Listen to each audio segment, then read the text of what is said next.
There was once a young man named Ethan Hayes, a small-town American kid with one big reputation.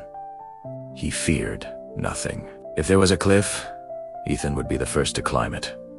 If there was a lake, he'd be the first to jump in. If there was a dark forest, he'd walk through it just to prove he could. People admired him. Some envied him, but the older folks in town always said the same thing. Ethan isn't fearless.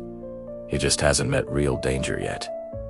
Ethan ignored them. He loved being the bold one, the kid everyone looked at with awe. One summer evening, at the local diner, an old truck driver named Stan Mitchell sat down beside him and said something that changed everything. "Boy, you think you're brave? Then try crossing the North Ridge Bridge. It's the narrowest, oldest, most unforgiving bridge in these mountains. Some folks say even the wind is scared of it." Everyone at the diner went quiet.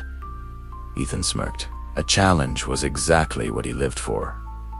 When he asked what was on the other side, Stan simply shrugged. No idea. Most people who tried never came back. A normal person would take that as a warning. Ethan took it as an invitation. That night, without telling anyone, he packed a small backpack water, flashlight, rope, and left before sunrise. 4 hours, Ethan hiked through thick woods and steep hills. The heat of the day turned into the chill of the evening, but just before sunset, he saw it. A long, narrow bridge made of weathered boards stretching across a terrifyingly deep canyon.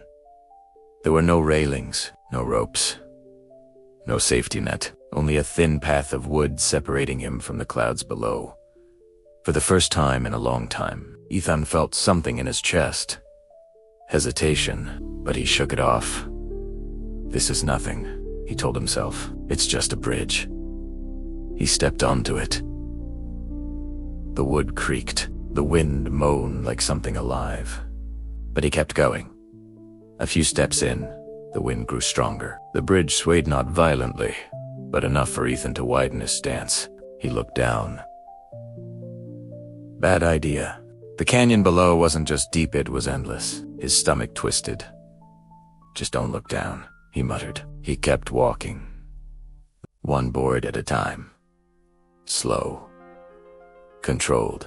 Halfway across, a sudden gust slammed into him so hard that he dropped to his knees. The bridge shook wildly for the first time in his entire life.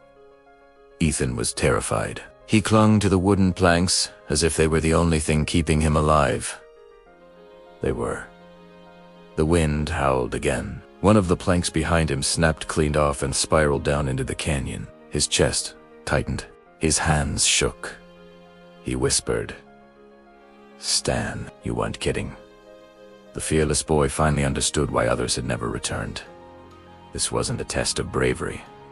It was a test of wisdom. He had two choices now. One, try to keep going forward into more danger. Or two, carefully retreat.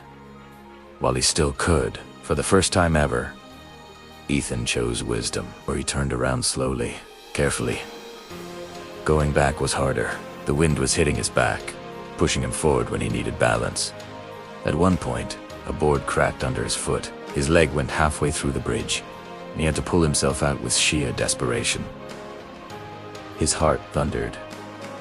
His breath was short and fast. His hands were covered in splinters. He whispered, "Don't panic, don't panic." But everything inside him wanted to scream.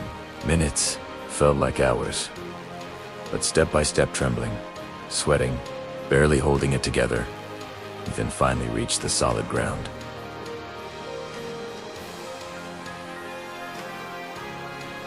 The moment his feet touched dirt, he collapsed.